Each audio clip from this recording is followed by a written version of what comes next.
Talk to me about typhoons. How big was this? And it's such a different kind of damage than, say, an earthquake, I'm guessing, or a civil war. But what did you learn right away about the typhoon and its severity compared to previous ones in the Philippines? Right. Well, I mean, in terms of meteorology, I know very little. But in terms of the strength of winds, I mean, basically, you don't want to be a strength 5. And this was a strength 5. This was as strong as they get.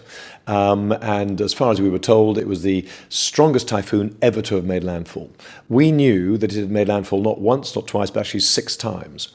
Now, we found on the ground, in fact, that yes, a typhoon is enormously destructive, but actually destructive in its route of passage, as it were. So it's not destructive throughout the country, but if you sort of take its main track and then you go, let's say, north and south, I'd say, 60 miles, then it's created extensive damage. Get beyond that, and then there's much, much less damage, and get further away and there's no damage at all. So what you're doing is trying to spot the areas where it has made landfall, and those are the areas that you target. Was this completely unique compared to your other experiences in Kashmir, in Haiti, as far as the topography and the actual disaster itself? Yeah, because I mean, it was unique for me, yes, Right. because I'm used to buildings collapsing on people. Now, they collapsed on people in the typhoon, but actually I think the thing that did most of the damage was actually the storm surge afterwards.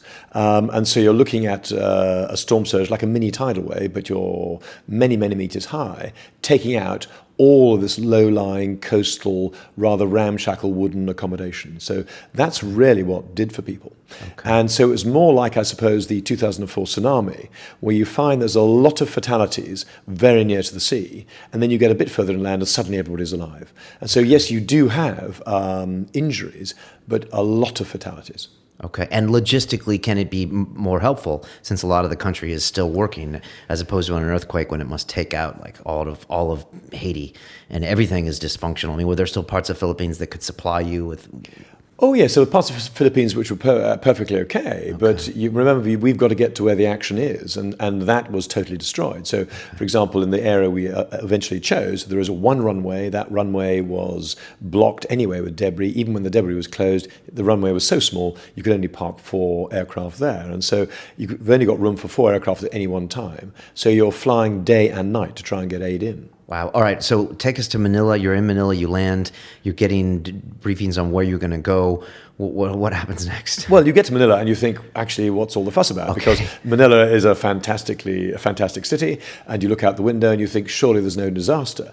But so now some agencies went no further than Manila, and that's where they did their planning from. From our viewpoint, we wanted to get as near to the action as possible. So our decision was to get as near as you could safely get, and that would be when we would make the assessment we required. And so we went from Manila to a place called Cebu, Cebu, and that was our, as it were, center of operations, from which we made our definitive plans. Now, you said safe. Are you worried about more natural disasters coming your way, as in more of those waves coming through or more typhoons? Or are you worried about safety? You're worried about safety, of course you are. In Manila, not at all, not at all. Manila is a lovely place, lovely people. Down to Cebu we went, again, lovely place, lovely people, but you're beginning to feel slightly edgy. You're beginning to trust the weather a bit less. You know, even in Cebu, there are 1 or 2 fallen trees, even though Cebu itself wasn't on the main typhoon track. But you're just beginning to pick up a sense that things are not as they ought to be. And so you've got your wits about you. Is there a sense of anarchy, and do you sense danger when there's a bit of disorder going on?